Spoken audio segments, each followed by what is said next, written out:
Olá, meus amigos, um bom dia a todos. Espero que estejam bem. Mais um dia que estamos aqui para gravar para vós relativamente ao livro de Daniel que temos estado a estudar. No vídeo de ontem nós verificamos a opção do Daniel e mais dos seus três companheiros de optarem por não comer das finas iguarias da mesa do rei. Imaginem que privilégio eles tiveram ao ser convidados para comer as comidas que havia na mesa do rei.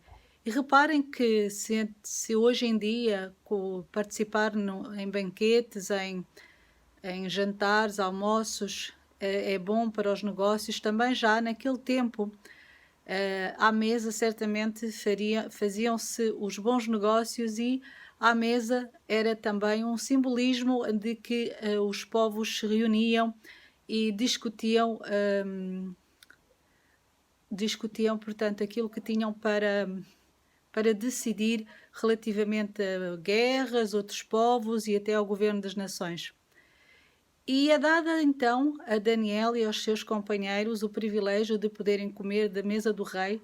Reparem que nestas alturas, antigamente, as mesas do rei podiam ter até 400 pratos diferentes, tal era a variedade de alimentos que eram colocados nestas mesas fartas. No entanto, Daniel e os seus amigos decidiram não se contaminar com estas iguarias e pediram que lhes fosse dada uma opção alternativa. E o que eles escolheram para comer foi água e legumes. E entenderam eles que esse seria o melhor alimento para eles. E já vamos ler no livro de Daniel, onde é que essa opção está escrita. Vamos, no entanto, verificar também no livro de Gênesis qual foi o alimento quando Deus criou os nossos primeiros pais, Adão e Eva, qual foi o alimento que Deus indicou que era o melhor alimento para nós. Vamos então ver no livro de Gênesis,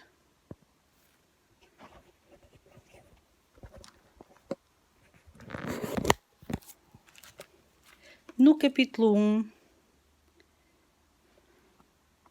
no livro de Gênesis, no capítulo 1 e no versículo 29, que diz o seguinte: E disse Deus ainda: Eis que vos tenho dado todas as ervas que dão semente e se acham na superfície de toda a terra, e todas as árvores em que há fruto que dê semente, isso vos será para mantimento. E para os animais ele deu a erva verde. Reparem que Deus nem sequer tinha dado para comermos inicialmente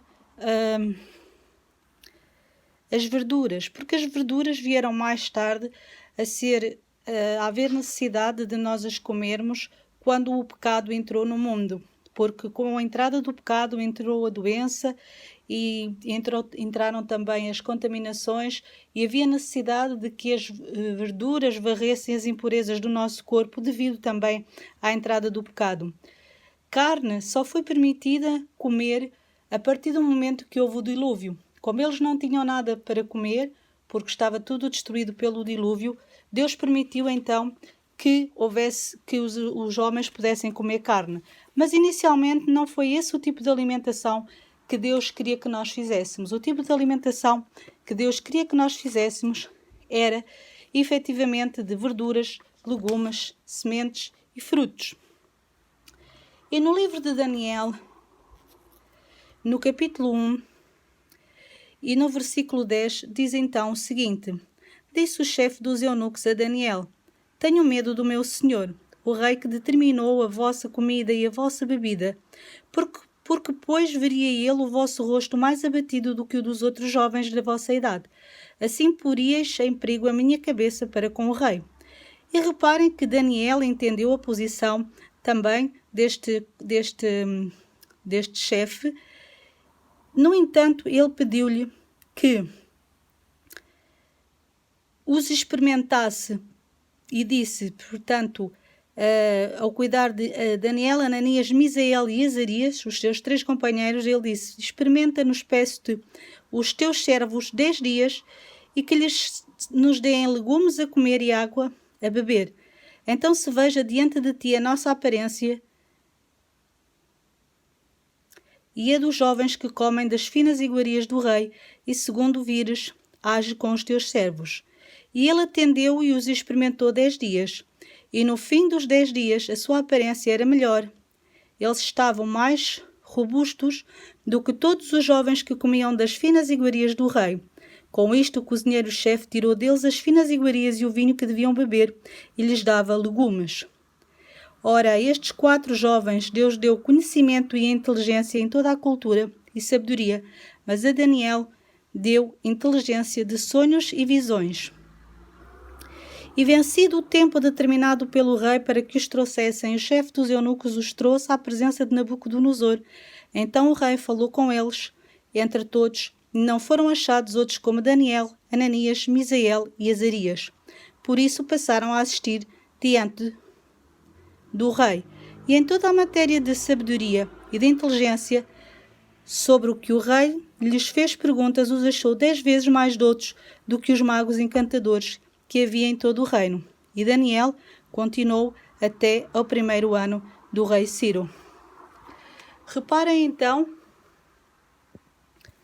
que com a opção que eles fizeram, com a opção que Daniel e os seus 3 companheiros fizeram, de se alimentarem de legumes e de se alimentarem e de beberem água, tornou-se ser uma opção sábia. Deus deu benevolência ao permitir que eles achassem graça perante o chefe dos eunucos, permitindo que eles pudessem ter este tipo de alimentação. Daniel entendeu a posição do chefe, então disse-lhe para os testarem durante 10 dias. E o chefe dos eunucos, vendo que realmente eles tinham uma aparência melhor do que os outros que estavam a comer das finas iguarias do rei, permitiu-lhes então que durante os 3 anos que eles tiveram nesta preparação, eles pudessem comer aquilo que tinham indicado que queriam comer. E ao fim destes 3 anos, quando eles se apresentaram ao rei, o rei verificou que estes jovens eram mais sábios e mais entendidos no conhecimento de todos os conhecimentos daquilo que lhe tinha sido ensinado do que todos os outros que existiam no reino. Reparem que certamente este conhecimento tinha a ver com o conhecimento dos babilónicos, mas a maior fonte de conhecimento estes jovens encontraram no poder e no amor de Deus. O próprio Deus lhe deu esta força e o conhecimento para eles poderem então ter esta progressão. E porquê? Simplesmente porque eles escolheram obedecer às leis de Deus e o Senhor os abençoou com os resultados. Nós ontem lemos no livro de Levítico 11 quais são os alimentos que Deus considera imundos e que não são bons para a nossa saúde. Se entenderem que os devem comer, pois têm liberdade para o fazer, porque efetivamente Deus é um Deus que dá liberdade aos seus filhos. No entanto, o aviso está dado e ficou escrito no livro de Levítico 11, para que nós tenhamos cuidado e nos possamos abster destes alimentos. Tomemos atenção também a outros que, apesar de permitidos nas Sagradas Escrituras, como disse, a partir do dilúvio foi permitido comer carne, no entanto, esse nunca foi o plano de Deus para nós. E verifiquem que hoje em dia, cada vez mais, estas carnes que comemos, ainda que permitidas por Deus, estão contaminadas, cheias de hormonas, cheias de medicamentos, enfim, cheias de todo aquele tipo de situações que nos trazem certamente prejuízo para a nossa saúde. Haja temperança e tenhamos cuidado nas escolhas que fazemos para que não fiquemos doentes e possamos então ter uma vida em abundância, mas com saúde. Que tenham todos um bom dia, é este o meu desejo para todos e desafio-vos amanhã a estarem novamente para continuarmos então o estudo do livro de Daniel.